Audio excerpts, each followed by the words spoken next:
I understand the thought process if that's what he revealed to the media afterwards. But I think that's probably what he tried to do, is not be too predictable. Although the clapper is a great friggin' shot.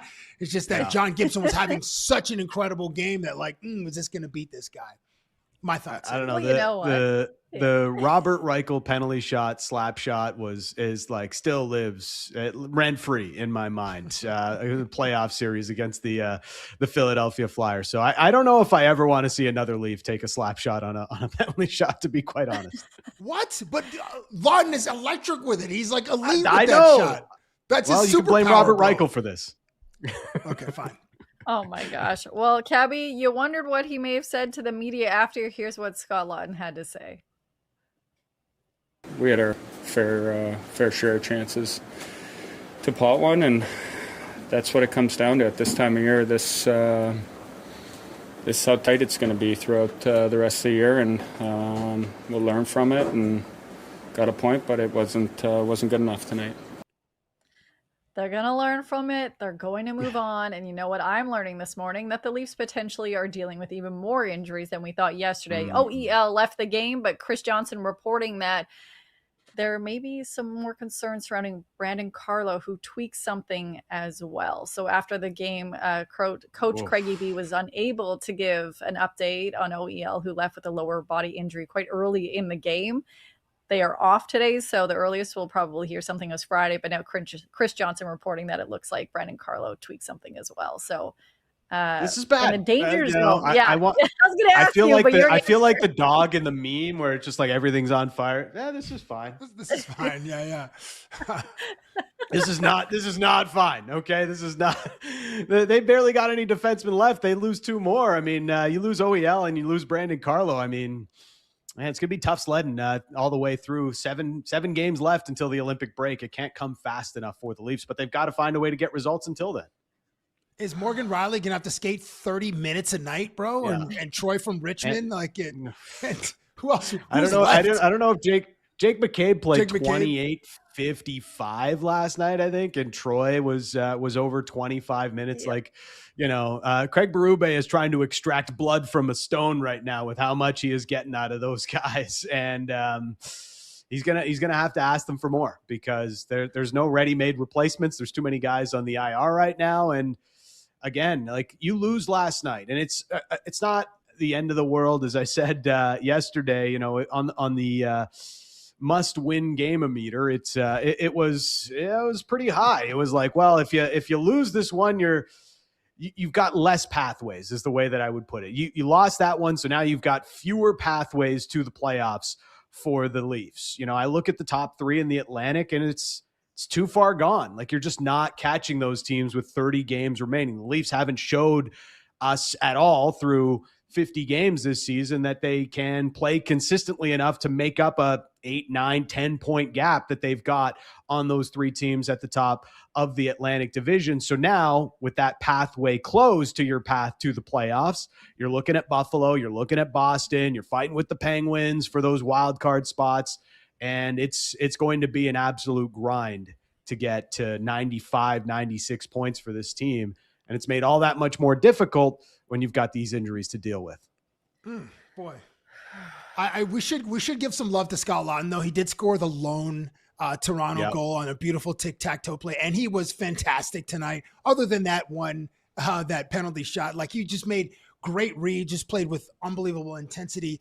And I do want to show some. I know this is me extracting some, I had to go deep to find a few diamonds as far as analysis in this game. Like, special teams was pretty good. Like, the Detroit came in as a top 5 power play unit, and Toronto neutralized both of those power play opportunities. So credit to the penalty kill unit. And this isn't specifically a special teams acknowledgement, but defensively, there were a couple of great moments. Halfway through the third period, DeBrincat finds Patrick Kane streaking into the slot.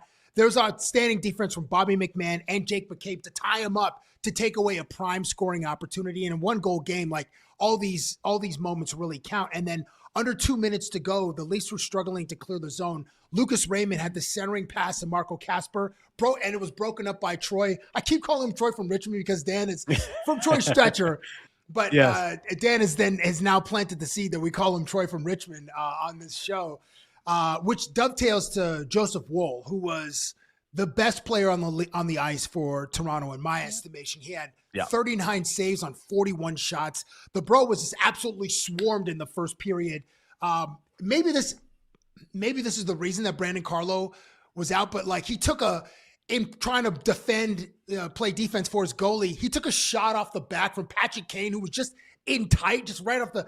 So anyway, it was a great team effort a great effort by Woll. Like, stop getting 41 shots does not equate to like a great defensive effort around him. But obviously, the Leafs are down a few bodies. And before I do want to credit John Gibson. I mean, Woll versus Gibson gave us a goalie duel tonight, which was fantastic theater. And this guy now, John Gibson, who was an afterthought in Anaheim, has won 7 straight games. He's might be in the Vezina conversation now since December 1st. He's only Ilya Sorokin of the Islanders has a higher save percentage. Like, he might, by the end, like on his hockey reference, like the end of this year, he might have like Vezina -5 or Vezina -6. Yes. So some consideration, not exactly in the conversation, but John Gibson was unbelievable. And here we are. Detroit completes the season sweep over over the Maple Leafs 4-11. It's their first sweep since 1996 when Detroit won 5 straight against the Maple Leafs. An incredible game and a tough. I mean, at least the Leafs get 1 point, but a tough loss at home for Toronto. That was a tough outcome. I know a lot of Leafs fans are bitter about it, and tomorrow they're going to be bitter when they welcome a former player named Mitch Marner. We haven't talked about him at all in the last week because last week the Mitchie game is coming up.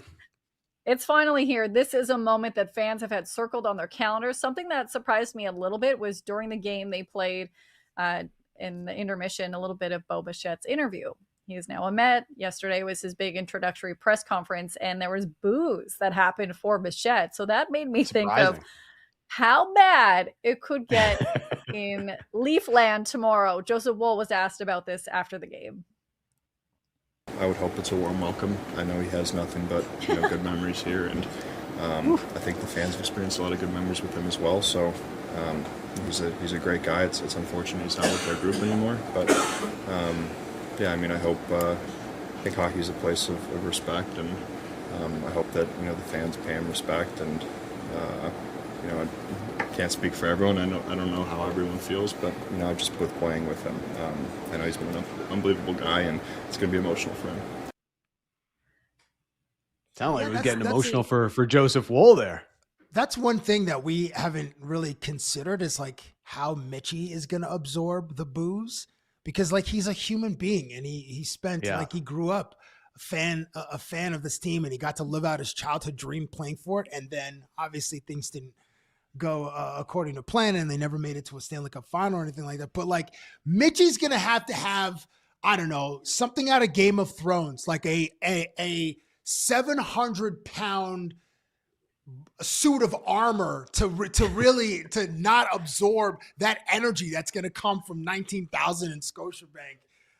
Because I don't know how you think this one's going to go, Lindsay, but it's not going to be respectful in my eyes. The reaction from the crowd will not be respectful to me. I think it's going to be one of the more nasty receptions that we have seen in the NHL. I know we all spoke about Johnny T when he went back to the island and how the boo birds were out every single time he touched the puck. We're talking about this years later. I think that Toronto Maple Leafs fans will be warming up their vocal cords going into the game. That's how excited they are about booing Mitch Marner, like me, mama. It's guys. I think it's going to be epic. Yeah, Joseph Woll, like I appreciate him trying to stick up for his bud there, Mitch Marner. When you're teammates, it's a different level of bond that a lot of these guys have with each other, and I'm sure Joseph Woll feels that with Mitch Marner. But as the replies mentioned to his quote from last night, like, read the room, pal. What's going on? We don't want to hear this from you, Joe. Like, and it's just, yeah. I mean, there is no talking down Leafs Nation from what is about to come Mitch Marner's way tomorrow night. Whether you like it or not, it is going to happen. And it's not always fair. Fan mindset isn't always the most rational, as we know, but there are reasons for Leafs Nation to feel scorned, and they are going to show their displeasure. There's also like, it becomes a groupthink, you know, like people want to be part of the mob. And tomorrow night, the mob is going to have the pitchforks out for Mitch Marner, and it is just going to be everybody in conjunction as one community at Scotiabank Arena trying to rain down the booze on Mitch Marner. And it's going to be a sight to see. Like, people are looking at this and they've circled it on the calendar as one of the biggest regular season games in recent Leaf memory. Because a lot of years, like, you know, they're already punched their ticket to the playoffs and things of that nature. Regular season games haven't had a ton of meaning. This one, Leafs Nation is going to be up for it. They don't cheer very often, as I noticed during the 5-0 win over the Vancouver Canucks, but they'll be ready to boo tomorrow night at Scotiabank. I hope they at least give him, I hope there's at least enough respect to give him an ovation, a standing ovation during his video tribute. Like, at least give Mitchie that, because he did provide some incredible moments for the franchise. He helped Austin Matthews achieve 2 60-goal seasons as a Toronto Maple Leaf and become, you know, the most accomplished goal scorer in the franchise's history. We just know it's going to be carnage, and it's just like, yeah, I don't know. I feel bad for Mitchie, because Mitchie gave everything he could, and it's not going to feel like that tomorrow at Scotiabank when people light him up the whole game. Yeah, it's going to be interesting, and I know people are Mitch Marnered out because guess what? We're probably going to also have to talk about this tomorrow. But Joseph Woll was asked about it, and he's getting, like Dan mentioned, ripped up in the comments, like, read the room, and then it was his teammate. What do you expect him to say? Oh, they're going to absolutely light him up, rip him with booze, and shred him, and yeah, he's gone. Like, he said what he said. I did like what Scott Laughton said. I think Scott Laughton just said it's going to be loud, you know, and we know what he means with that, but it's yeah. There's no rationalization for what is about to come Mitch Marner's way tomorrow. Do you know where it wasn't loud yesterday? Where's that? Sacramento. Light when the beam. Raptors, the Kings, yeah, like light the beam. There was no lighting up the beam, which I love all the copycats around the league trying to do something like that now in some kind of way. But yeah, they did not light the beam. They lost 122 to 109. And we're going to have some contest news about the Leafs in just a moment. But I want to talk about the Raptors and that game last night, because they're in the middle of their road trip. Yes, they beat the Warriors the day before. The game before that against Lakers wasn't so great, but Scotty, he got the chain, and Mamu, he got a start. He had 22 points, 9 rebounds, 4 assists, and he was asked post-game by Doug Smith about being more of a role player than a pick and pop. I would say I love popping. I do, but you know, I'm kind of realizing and adding that aspect to of the game to myself. Popping what exactly, homie? Exactly. I was going to say the comments on social, they're like, me too, buddy. Me too. I love popping. Yes. Popping what exactly? Can we play it one more time? I just love his reaction. Where you be popping them things, homie? Where and what? Yeah, especially in Sacramento. I would say I love popping. I do, but you know, I'm kind of realizing and adding that aspect to of the game. His whole like body is into it. He's like, I love popping, you know. I love it. Yeah. Okay. He's really into popping. That is the moment we go from the internet going against Joseph Woll's answer to loving Mamu talking about poppin, and his pause and his reaction. I've watched that clip, I'm sorry, probably 20 times, and every time it gets funnier. Great game by him. So let's maybe talk about the game, Dan. Yeah, it was, for the Raptors, they were down at halftime, and then they turned it up in the second half. It really felt comfortable the whole night. I mean, Sacramento's not a very good team, but there were some moments in Sacramento, as we've talked about, they tried to go into zone defense, and for a 12-win team, okay, maybe they don't have the best zone defense in the NBA, but it's been a problem for the Raptors, and it seems as though Darko has drawn up some solutions, and one of them being having both Shed and Quickly on the court more together. Now, this is also part and parcel with all the injuries the Raptors have, so you're having to find different lineup machinations that actually work for this team right now, but it's really played for the Raptors because you have these two point guard types that are driving into the paint, creating space on the outside, and just doing a lot of things that when we've seen the Raptors offense get stagnant, they stop getting that penetration. The ball stops moving as well as it can when this offense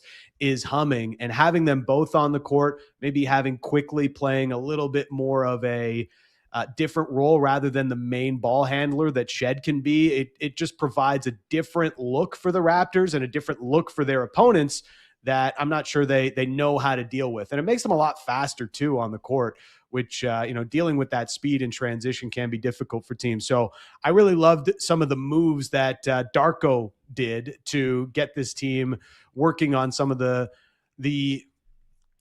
things that have been problematic for them lately, especially zone defense. It was Toronto's 10th comeback victory of the season against the lowly Sacramento Kings. However, Toronto will take it.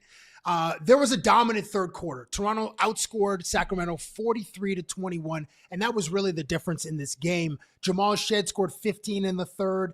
Toronto, as Dan mentioned, Toronto was able to beat their zone, which is just getting into the paint. Jack Armstrong mentioned it on the broadcast. Just get to the paint and get into the middle of the zone, which they did. The Raptors scored 16 in the paint in the third quarter, shot 8 for 11. I love this moment with back-to-back threes from Brandon Ingram and Jamal Shed, who benefited from a Jonathan Mobo screen.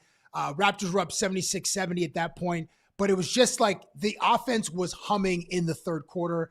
They shot 73% from the field and 66% from three-point range. It was just great to see.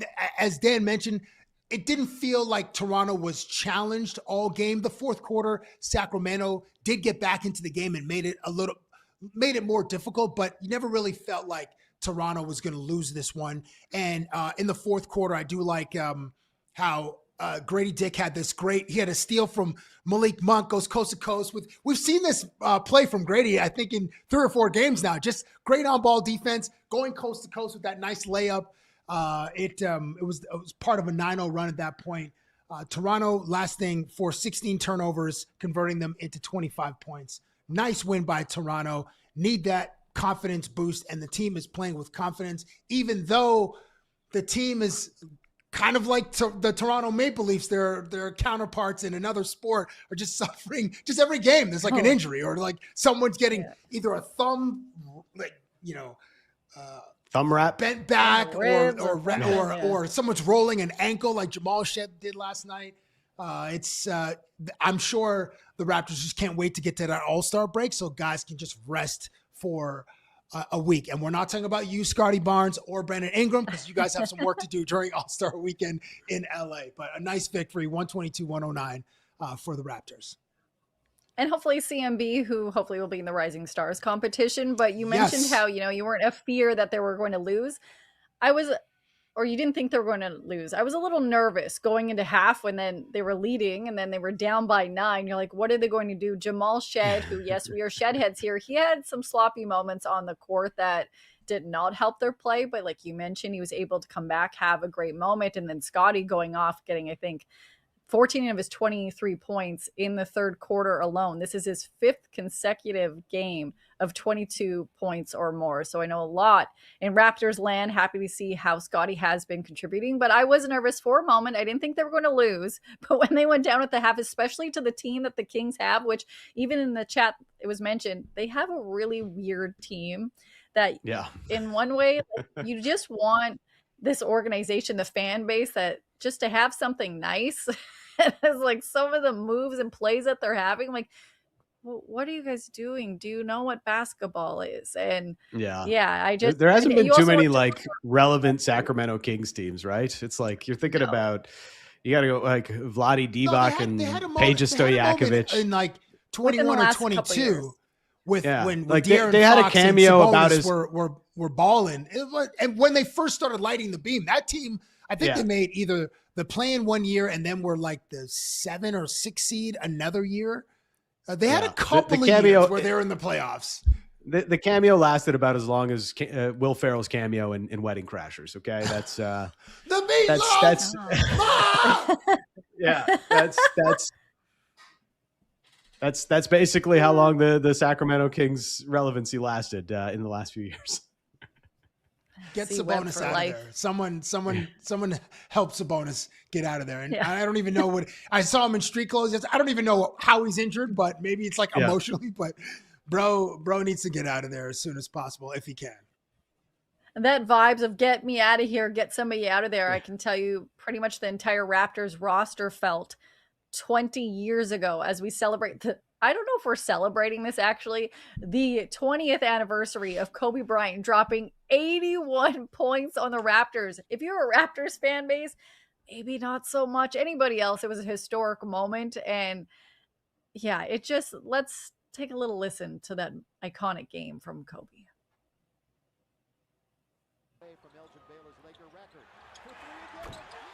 Just everything was mesh. He couldn't miss.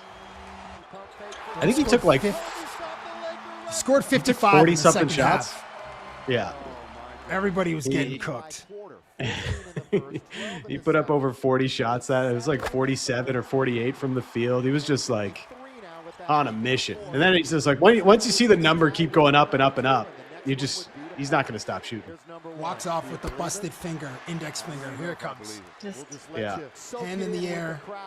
This would be 18 for 20 from the line and an Unbelievable. Where's that moment? Sasha Vucevic. Oh, there's that iconic moment, and just like the finger is just busted. It's been jammed so many times on basketballs.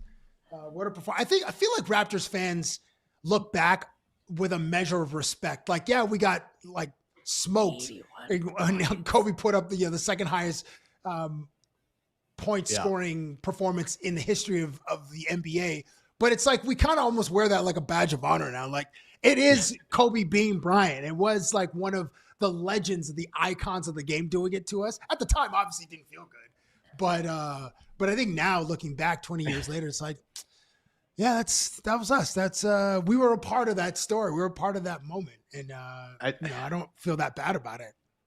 It's like, very, very few athletes get this when they have just like this insane performance that's so good that even when they're playing in an opposing barn, like those fans can't appreciate it. Like, you stop and you think, man, I'm seeing something that not very many people are ever going to have the chance to see in their lives. And an 81-point game is that, it's we've seen it in soccer a bunch, guys like Ronaldo and Messi, they go into the Bernabeu in Madrid and they get just an unbelievable ovation because they put together a fantastic performance. And even though they're the opposing player, these people are just fans of the game, can appreciate and respect what they've just seen. And I feel like there's that level of respect of what Kobe did on that day 20 years ago, even from Raptors fans who were like on the losing end of it. Dan, you are such a hockey guy that you said barn as it relates to basketball. We say the gym. We say the gym in basketball. But you're just the gym, the court, barn. You've been in Vancouver for too long where it's just hockey, bro. It's fair enough. An unbelievable moment. Honestly, 2 decades later, I still can't believe that it happened. Like, there's so many moments in sports that you're like, where were you when? And Chris Bosh, well, where was he? He was on the court. Here's what he recently had to say about that moment in his career. I just remember he came out. It's like he couldn't miss. I don't know. It's like you just start watching him play because he started doing stuff you never see anybody do. Nobody was pulling up for threes. Steph Curry started pulling up for threes again. Nobody saw that back then. He was pulling up from that far. you know, and the game, the second half just started. It just start the second half. He just come out, shoot it. Bop, bop, bop. Okay, he hits like 4 threes in a row, if I remember correctly. And that's like 12 points. And then he just started hitting everything. And we were bad defensively already. So it wasn't like there was a bunch of resistance. So it was like, it was that perfect storm of he hit every three, he hit every shot, and he shot a lot of free throws. That was a tough one, man. And it was kind of like, I just remember running back and forth, just like, yo, this can't be real. You kind of get stuck in a dream almost, you know, like, can we stop this? I don't know. He just hit this fadeaway from over there. I've never seen that before. You just kind of get like, no way. Bop, like, God dang, this dude is killing. Yeah, that was embarrassing, man. Can you throw a double team at Kobe, please? Can you please, Sam Mitchell? Can you throw one extra body on Kobe Bean, bro? That was Sam. I don't know if Sam Mitchell will ever live that down as a head coach, because he's just like, yo, we're just gonna play man up, you know. And if you guys are gonna get this work, or you guys are gonna put in some work and try to prevent this man from having, you know, the greatest game of his life. And they didn't, and they did not. So. It was Lindsay, you mentioned, is kind of one of those where were you when type of moments. It's, you know, it's Joe Carter's home run in '93 to win the World Series for the Blue Jays. It's Sidney Crosby's golden goal in 2010 in Vancouver. When Kobe dropped 81, I was in an adult establishment, adult entertainment establishment in Niagara Falls, the Sundowner, and I was there for a bachelor party. And there was one show over here, and then there's another show on the screens where Kobe, because it happened in LA, so it was like the late game. And I was in Sam, and then it was him, and I was going Sam, and I was him, and I went Sam. But then I was like, what does this guy have? And then I'm just looking at the lower thirds coming up, like every time he scored 55, 57. So I'm like, what? Is he gonna go for 70? He's at 70, and then I was just like this the whole time. It's just like, eating chicken fingers and, you know, whatever in this place. We stayed the whole game because I wanted to see the whole, like, how far could he get to 100? Could he, get to 70? Could he get to, you know? So yeah, that's where I was. I don't know where were you guys on January 22nd, 2006? I'm not going to be able to top that. You were not the Sundowner. No, I was not there. I got nothing. I'm not going to be able to top that. So yeah, that's a great story. Yeah, I don't even want to try that. In the chat, someone said like in their basement, or they remember having a good apartment at that time. Either way, yeah, we're definitely not topping that story. And I'm laughing right now because before the show, we're gonna do like a where were you when 20 years ago, and I jokingly said to you, Cabbie, like an adult establishment. I love your story so much; it just made my whole freaking day, man. It was real. That's exactly where we were. I don't think I've been back since. But anyway, yeah, salute to the chicken fingers were Kobe good Bean. then. Yeah, they were. Yeah, they had beef tallow on the French fries. I remember it was. Oh wow, it was quite. Okay. Yeah, it was only $38 for chicken fingers and French fries. Oh, what? Right. That's a steal of a deal. I'm just kidding. Yeah, I know. So that would happen 20 years ago. Something people will be celebrating this year is the first Toronto Temple game. They announced that it will be on May 8th against the Washington Mystics at the Coca-Cola Coliseum. And I know that is a hot ticket. Another hot ticket, going to a Leafs game. We recently announced a contest that, hey, we're sending Dan to welcome him back to Toronto to a Leafs game so he can experience it as a fan in the Proline most interesting seats in the arena. But we're asking you to let us know, who should he sit with? We had some interesting suggestions. We also may have an interesting photo, but in order to enter the contest, you just have to say, hey, who you like him to sit with, and make sure to go like and subscribe to our YouTube channel underneath the Nation Network. So I think we might have a picture of who you potentially could sit with, Dan, but we also may not. You may just have to describe this gem. Oh, yes, there was that's a suggestion. Dan. Bro, there was a suggestion to bring back this iconic photo and sit next to Zdeno Chara, who's about 17,000 feet taller than I am. This is I would say this was not my finest moment in life. I was kind of in a weird spot, in college, working 2 jobs, not sleeping very much. And it was, the Dolphins toque and the zip up. What are you wearing under the zip up, bro? Is that like a bib? It's a soccer jersey. 5K? It's a soccer jersey. It's a soccer jersey. Yeah. And then it's a Juventus jersey. It's the half goatee that it's definitely a sign of that time. Like you're looking like Mother Bleeping Chad Kroger from Nickelback with this look. This is how you remember. That's all I wanted. How did you guys get Zdeno Chara to appear at this comic? You're not a comic book. You're at a collectible store.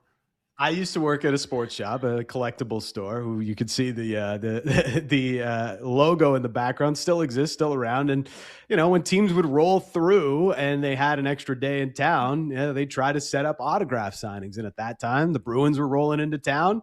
Zdeno Chara comes in to sign a few autographs, and I probably should have remembered that Chara was coming in that day and maybe not look like an absolute scrub. Someone said in the chat, David Cross over here, which is a fantastic reference. Salute to Arrested Development, who was a Never Nude and played Tobias in Arrested Development. Just an absolute hilarious kid. One of the greatest, most underrated comedies of all time. I know people like say Seinfeld and Curb Your Enthusiasm, but Arrested Development, for the real ones that know, they know. Arrested Development is top tier comedic entertainment, and you have provided top tier comedic entertainment for us, resurfacing that photo from 2000 and was it 2006? Was it 20 years ago? I don't know exactly what year it was taken, but it was around probably between 2007 and 2010, somewhere in that range. It's an old photo. It had to be resurfaced. I lost a bet to Eddie Lack in my previous employment, and Eddie Lack. Yeah, the goalie, Eddie Lack. Yeah, and we were talking about his from the Heritage Classic. There's a photo of Eddie Lack. He's wearing white pants. The Heritage he's famously started in that game because John Tortorella didn't want to give the start to Roberto Luongo, and Eddie Lack was wearing these white pants, and it looked like he had some streaks on the back of his pants. Man, and so we were talking about embarrassing photos. I lost a bet, and I had to release this photo. And let's just say Canucks Twitter won't let me live it down as they brought it back when we announced this contest yesterday. So it's back and resurfaced again. It should be said that your glow up has been spectacular. The way you look now, the way you then as compared to what you look like back then, you've done some great work, sir. My wife is going to take all the credit. This is skincare nothing routine, to do with me. Getting into the gym, having a new wardrobe. You do look younger. Like the glow up was real. So salute to you and your lovely wife. What did his armpits smell like? You're at the perfect height. Like Old Spice. It was, he had good deodorant on. He had good deodorant on. I'll give that to Chara. So this is why. Yeah, we need more Dan with tall guys photos. That would be a nice little series. That we could Dennis Hildeby, anybody who's 6'7". So can we reach out to Chara to get him to attend this hockey game with you? I guess we could. Because he's like running marathons now, right? That's like his new passion. So maybe he's in Arizona training for some Ironman or whatever. But let's reach out to Zdeno Chara, see if he can even fit in those most interesting seats in the house. Because they would be what a visual having this giant next to you in between, the Toronto bench and the Buffalo Sabres bench on next week. It'll be interesting to see. But yeah, let's get your suggestions in for who Dan should attend the Toronto Maple Leafs Buffalo Sabres game with next week. And a chance to win yourself some Leaf tickets. Yes, you can get tickets. Just subscribe to our YouTube channel. Put who you think you should go to the game with. I said Fran Dresser because that would Fran Drescher, like the actor from what was she in King of Queens? The Nanny. That's right. Yes. I feel like that voice is so incredibly annoying. Yeah, I'm only thinking of the best for you. Yes. Somebody suggested Sebastian Javinko. That would be a lot of fun. We can drink espresso, and I'm actually taller than. So that to me would be that to me would be optimal. Oh yeah, Javenko. Where is that? Where is that homie right now? Somewhere in north of Woodbridge playing padel. That's Wow. He's got his own padel. He's got his own padel team. This is facts only. Does he actually? Like, I thought you were kidding. He's at like 400 in Teston Road. Yeah. Like he runs the Juventus Academy here, and he also he's got a padel squad. So, well, shout out to Javenko. Yeah, helped bring us 2016 MLS Cup. 2017, 2017 with Josie Altidore and Jonathan Osario, and that's all I can name. And shout out to Dan for ruining the chat right now on YouTube, my guy. You listed a height of a certain number. Oh, no. Yeah. Oh, it's the don't even say it, Cabbie. You know what it is. It is the thing of 2025 we're leaving there, but Dan did it, and so it's everywhere. So I'm going to move on to 2026, Please. Where a hot topic of somebody who is not that height, that being Bo Bichette, yesterday had his press conference with the New York Mets, and oh my goodness. Yeah, just a lot of thoughts from Leafs, or not Leafs Nation. Well, actually Leafs Nation and Blue Jays Nation. Here's what Bo had to say yesterday. Yeah, I mean, my first priority is winning, you know, and obviously this organization is doing everything they can to do that. The roster is great, like I said.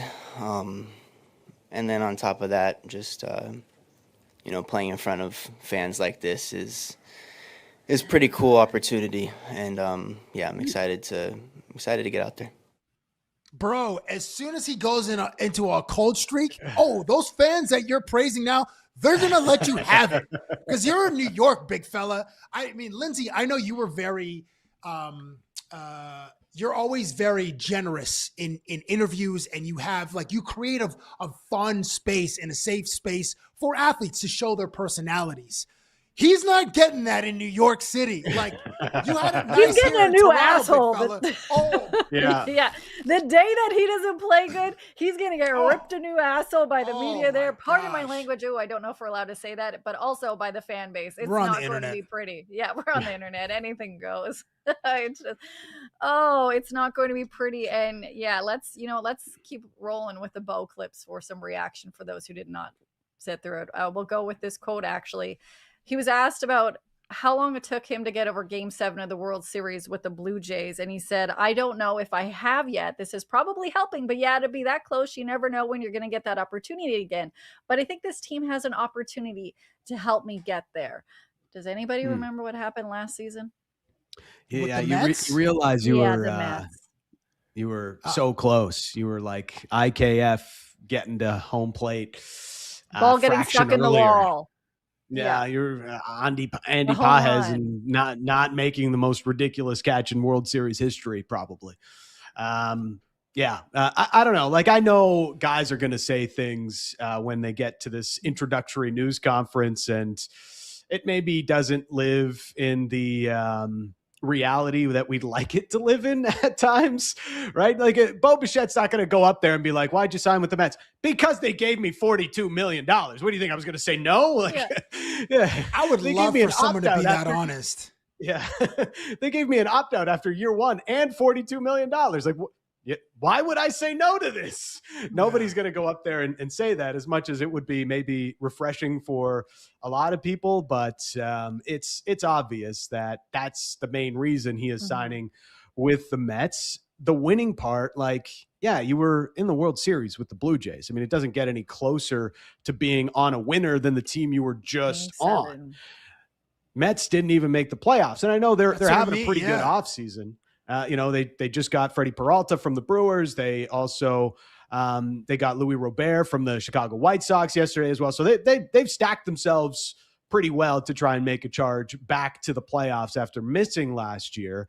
But come on, like, the Jays are a legitimate contender in the American League. They don't have to go up against the Dodgers until they meet them in the World Series. So if you're calling a spade, Jays give you just as much, if not more, of a chance to win than those New York Mets. And that's, those are the things that are always going to hurt fans. Breakups are never easy. As much as you try to let down the other one softly, it just never lands. And I don't know.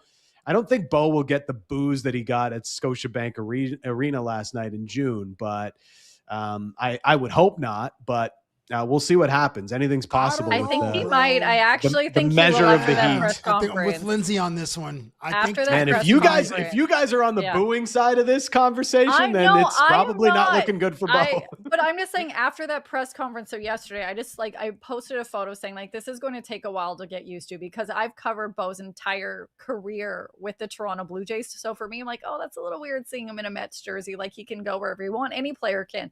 But the comments, some were like, oh, this is okay. The rest are like, he's making it really easy to get over him because of his remarks during his press conference, and everything he was saying did not resonate with him, specifically that winning moment, and him not just say, he's not going to say, yeah, he got a bag of $42 million, but they were getting really annoyed with what he was saying in that press conference. He wanted to go to a team that was going to win. He immediately knew he was going to be a member of the Mets. Everything he was saying was making Blue Jays fans, for the most part, a little bit more angry at him. So we'll see how many more press conferences or clips he's going to have that is upsetting to Blue Jays fans. I think he's going to get booed, but not a raining down of boos where people have to do vocal exercises, but there'll be a couple boo birds.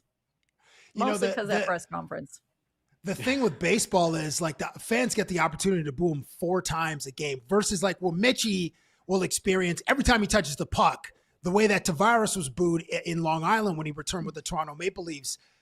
There might be a more consistent booing for Mitchie in Toronto on Friday versus Bo, who will get booed, those 4 at bats. But Dan, to be clear, Lindsay and I won't be booing Bo Bichette. We just expect Bo Bichette to be booed at Skydome on June 20. I think June 29th is when. Imagine he's injured at that time. Imagine he's just he doesn't make the road trip. It's just that'll be convenient. But get an ovation. But he should get an ovation for during the video tribute. A little bit of boos. And then some boos. Yeah, exactly. Just not from us. Who's going to get booed?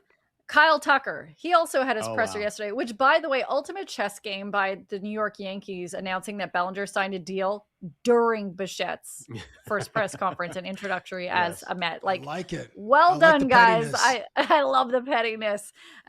So here's what Tucker had to say about why he signed with the Dodgers over the Jays, which P.S. calling it now. I mean, there's a lot of great ball clubs out there with great teams, and they all have unique things that make them great. But kind of more money. Like I said, I think this organization from the top down is first class, and the team that these guys put together and assembled to give a great product for the fan base in the city to go out there and compete for a championship kind of speaks for itself. So just kind of taking everything into account and wanting to be a part of that, I think is very special. You don't really moral of the story is yada, yada, yada. He's going to keep on talking. What he was really saying is they offered me so much money I didn't know existed, and this is why I'm staying there. Again, I know they're not going to say it, but everything he's saying is wah, wah, wah, wah, wah, wah. Basically, his answer should have been, the Dodgers made me an offer I couldn't refuse. Just keep it all the way real. They gave me $240 million over 4 years. Even if I opt out after my opt out in 2, I'm still making 120 sheets by that time. It's I would be dumb not to take this. I get 4 years. I get 70% of what the Blue Jays offered me in 4 years rather than 10 years at 300. I can go back to free agency in 4 years and make up the 110 million. That sounds so crazy. The numbers we're talking about with these guys are just absolutely bonkers. But yeah, a little bit more honesty wouldn't have hurt in some of these news conferences yesterday. Every baseball player needs a little Kenny Powers in them. Just a little seasoning, a little bit. He's down and down, baby. A little spice of Kenny Powers, and just say, hey, look, I'm playing a childhood dream, a child's game. I'm living out a childhood dream, and I'm making a lot of money. The end. Yeah. The Dodgers are a great franchise, and they're giving me $60 million a year. The end. Yeah. Any other questions? No? Awesome. I'm going to go to the batting cage. Yeah, just say the offer. Yeah. The offer and the number was right. That's maybe it can be as simple as that. I do want to say one thing about the Major League Baseball offseason. We talked about this a little bit with Adnan yesterday because everybody is looking ahead to a potential labor disruption in a year from now. And we saw what happened with Bo yesterday, and we saw Kyle Tucker get introduced. And these guys, they got massive offers from these teams with basically, pockets that never end. They just got money to spend forever if they want to on bolstering their rosters. And I get the idea of a salary cap potentially helping baseball in that way, that it limits the Dodgers and the Mets. But really, like the trade that the Mets made last night to get Valdez from to get Freddie Peralta from the Milwaukee Brewers, like the Brewers just finished in first place in the Central. You're telling me a salary cap is going to stop a first place team from trading in a small market, from trading away their best pitcher? They traded away their best pitcher because they don't want to pay him. And teams like the Mets and the Dodgers are more than willing to pay him. A salary cap's not going to stop that. The only thing the salary cap is going to do is lessen the blow for the Dodgers and the Mets. They're going to end up spending less to still be the best teams in baseball. That's what a salary cap is going to do. It's not going to make the Marlins spend more money, or the Brewers or Minnesota Twins or the Tampa Bay Rays, for crying out. None of those teams are going to spend more money. They're being that we're cheap. We don't want to spend our money on these guys and have a better check. No, you're just stopping the Dodgers from spending more and limiting player salaries. Again, call a spade, but don't try to sell me that this is going to level the playing field in baseball. No, it's not. Say it, Cabbie. Talk that talk, Dan. Talk that talk. Talk that talk, Dan Riccio. You did it very well, Lindsay. No, I did not. Like, I hit puberty saying that. Anyways, we're going to talk that talk. I can't wait for the baseball season to start. I can't get here quick enough. We have spring training starting in less than a month. But today in the entertainment world, it was a big moment for all of you movie buffs because the Oscar nominations came out. And guys, I'm going to see how many of the best picture movies you may have seen before we get into a first here on OTR. F1, Frankenstein. Yep. Saw it. Hamnet. Did not see Frankenstein. No. Marty Supreme. No. One battle after another. Yes. Oh, yes. Twice. The Secret Agent. No. What's The Secret Agent? No. I have no idea. Oh, I think Sentimental Value. No. Nope. Sinners. Yes. Yes. Train Dreams. Good movie. No. That's the only one I saw because I had to watch it for TIFF. Sinners actually, I think, making history for their most nominations, breaking one set by Titanic. So that'll be interesting to see what happens when it comes to the Oscars. That just means that they're going to get 0 awards. Yes. When the voters like, well, the award is going to be the nominations, the 16 or 17 nominations, which sets a record, and then just prepare for the ultimate letdown when at the end of the broadcast, like, oh, Sinners was the most, they'll say it every time, the most nominated film this year, blah, blah, blah, sets a record, and then it's not going to win any awards, which it should, but that's what I anticipate. We will see what happens. Also, do you know who is hosting the Oscars this year? Lindsay Everyone's Dunn. favorite Ginger. Oh, no, I'm not a Ginger. Oh, Conan O'Brien. Conan O'Brien. But He was today, awesome. I was going to say Seth Green, but I'd like to see that is such a deep random cut. I love it, man. He was a big movie star-ish back in the late 90s, early 2000s in some of those teeny bopper movies, but I've not heard that name in a very long time. Oh yeah, Austin Powers. I don't know why that was the first Ginger that came to mind. That is. What about your guy Ginger Jesus, bro? He will be available to host the Oscars after his playoff run is over this weekend. On Sunday night, he will be available, Ginger Jesus. Sam Darnold is what I'm talking about. Sam Darnold is not come on, guys. There. We've seen the Seahawks already beat the Rams. It was a great game. Seahawks are on a roll. They're at home. Let's all simmer down and realize that the Seahawks are going to the Super Bowl. Okay. All right, let's put a little something on it then. All right, gentleman's bet. We might have to. We will discuss your gentleman's bet tomorrow, guys. Okay. We're going to go gentleman's bet tomorrow because today, for the first time in OTR history, we're doing the Off the Roster first annual. Oh, I love it. Sports Oscars. Well done, producer Nick. Yes. Congratulations. Great job. Even has music for us. So let's go with the first category, Dan. Who are you nominating or picking for your first Oscar for Off the Roster? I want to nominate for Best Quote of 2025, manager of your Toronto Blue Jays, John Schneider, shortly after beating the New York Yankees and delivering a speech to his team, Schneider went viral. Start spreading the news, bitches. We're going! Oh, it still hits. It still hits. So good. Tough to choose between that and Yankee lose, but Yankees lose. Man, spreading the news, bitches, just it still slaps still today. So that was John Schneider, best quote. You know, Cabbie, what would be your potential first Oscar award? I wrote too much. I wrote too much on this. Okay. Best original screenplay goes to the NFL scriptwriters for the 2025 season, and I will just parse it as the season starts with a documentary about an NFL owner, and then a couple weeks later he trades a generational player. The face of the NFL is injured or is out for the season in Patrick Mahomes, and we've arrived at the AFC and NFC championship games featuring Jarrett Stidham, who's made 4 starts in his career, Drake May, who is a third-year quarterback, Sam Darnold, who is on his 3rd or 4th team in the NFL, and Matt Stafford, the MVP. Those are your final 4 standing quarterbacks this season. So I got to give it up to the NFL scriptwriters in 2025. They get the best original screenplay nod from me. Lindsay? I love this. So my first round of an Oscar will go to somebody for Best Stunt Design category, which will finally have its own moment in the Academy Awards in 2028.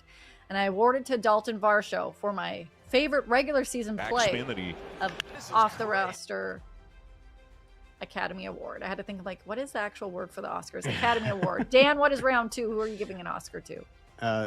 Incredible trick play there from Dalton Varsho. Played it off as if he meant to do it. So mine, going to go to the biggest sport on planet Earth, and for this is not best actor, but maybe worst actor for global work on that diving skill, bud.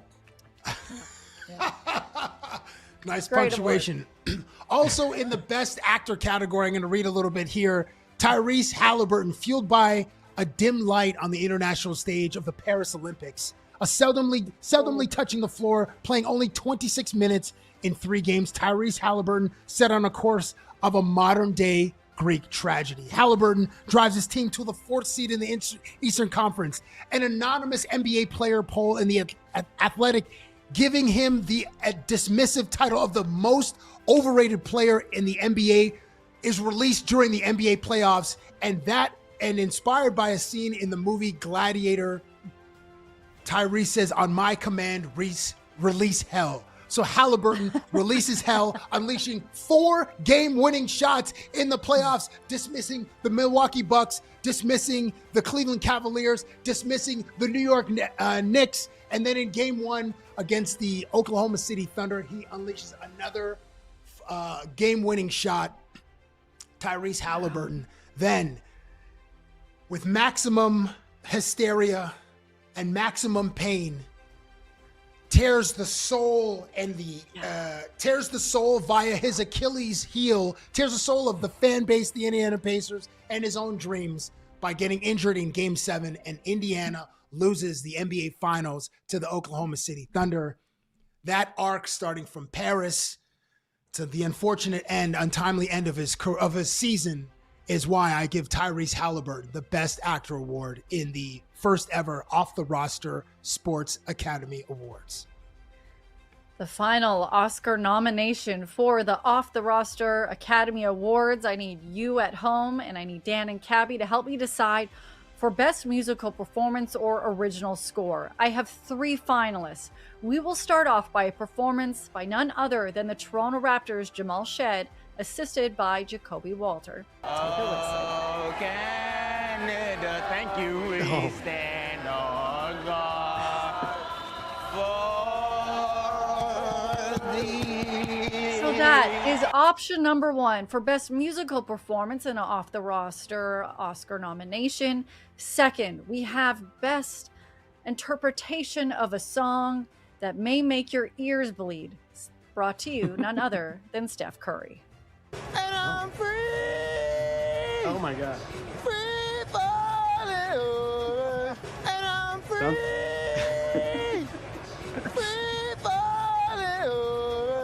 Sounds sounds And like finally- Carl Lewis. Yeah. Your third nominee for Off the Roster Best Musical Performance or Original Score is brought to you none other than Mike Brown, potentially with his own freestyle rap.